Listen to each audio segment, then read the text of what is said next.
So the topic of today is oatmeal. And I used to love oatmeal. I used to have it every single day as a breakfast. And I was told that it was healthy. And so today I want to share three things that you probably have never heard before relating to oatmeal. And the reason I'm bringing this up is because if you're consuming oatmeal for health reasons, you may change your mind after watching this video. Now, of course, I'm not telling you not to consume oatmeal.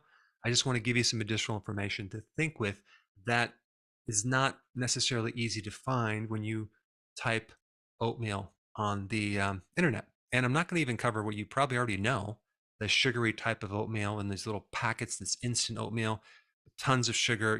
You already know that's really bad. I want to talk about the oatmeal that's actually not sweetened, but it's interesting, even in the packets of instant oatmeal that has tons of sugar, apparently you could still have a little claim there that says that it's heart healthy. I mean, you'll see articles out there that'll say that oatmeal is one of the healthiest foods that you can possibly eat. It's considered a superfood. It will lower your cholesterol. It will help your diabetes and blood sugars. It will make your heart healthy.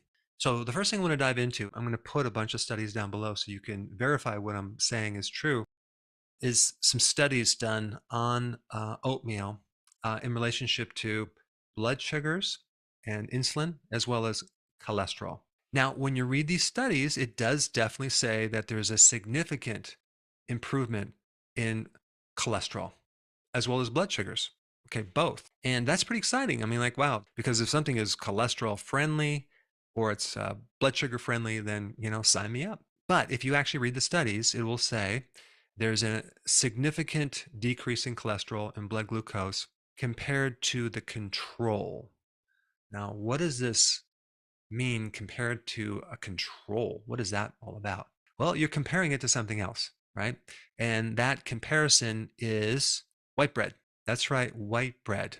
So if you compare anything to white bread, it's going to be better in a significant way. So let's say, for example, you eat some white bread, okay? And let's say it spikes your blood sugars by 10 points. And then when you eat the oats, it only spikes your blood sugars by 5 points. And then we can say in the study, there's a significant difference. There's a much less, like 50% less spike in blood sugars than the controls. But that 50% improvement is not just, adding this to your diet and seeing an improvement in blood sugars. It's compared to something else. And then when you read on in the study, it says the improvement in blood sugars only occurred right after the meal. Okay. It didn't occur later on, probably because there's a nice spike of blood glucose when you eat white bread. So that was one point. The other thing that they mentioned in the studies is that part of the study was just consuming 3 grams of beta glucan, not consuming oatmeal, but just that compound, and that created a lowering of cholesterol. And so then by inference, we can just say, well, there's beta glucan in oats. And just by deductive reasoning, it then must create the same effect. But that's a little confusing because that's an isolated compound versus eating it as a whole grain. And then there's other studies that 29 participants enrolled in the study. They all had diabetes, and they did not see any change with blood glucose levels between the two.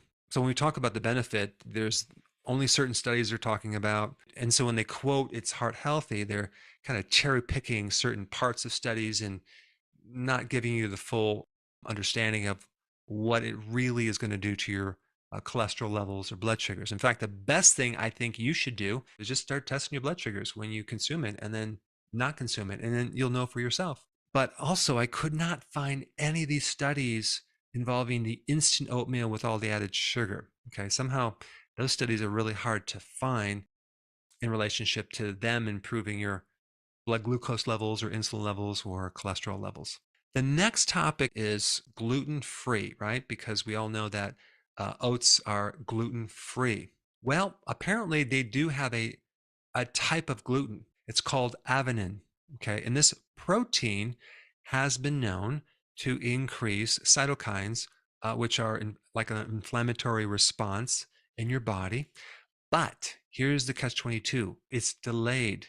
You may not feel any symptoms for days later. So it's going to be very hard to make the connection between the two. But if you have irritable bowel syndrome or inflammation or celiac, you may find that eating oats can worsen the situation. And you have to realize that these glutens, which is just a category of a lot of different types of proteins, is like one of the primary triggers for autoimmune diseases, especially Hashimoto's, which is a thyroid problem. Number 3, weed killer called glyphosate. It's interesting that the FDA, when they did the reports for studies on different foods, they kind of omitted oats for some reason.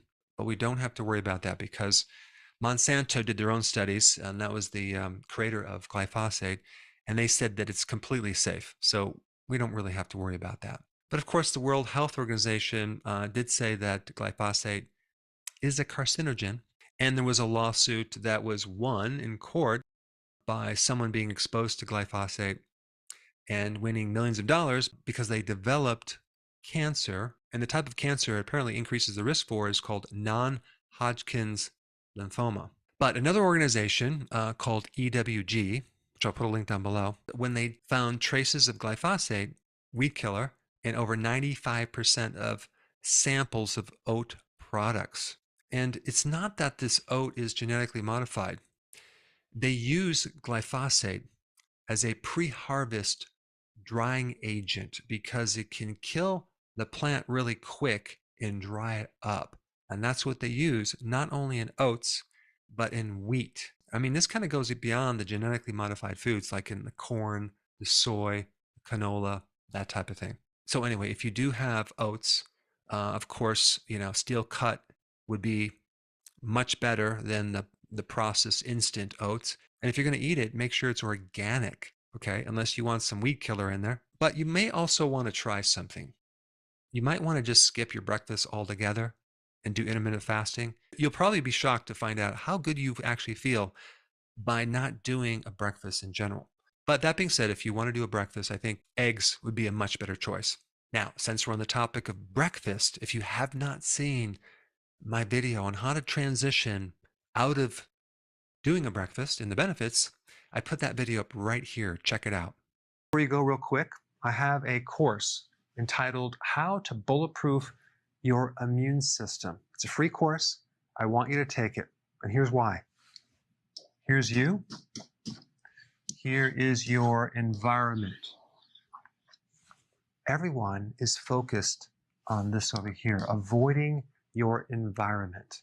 But what about here? What about strengthening your immune system? That's what's missing. This course will show you how to bulletproof yourself, and so you can tolerate and resist your environment much better by strengthening your own immune system. I put a link down in the description right down below. Check it out and get signed up today. Hey, before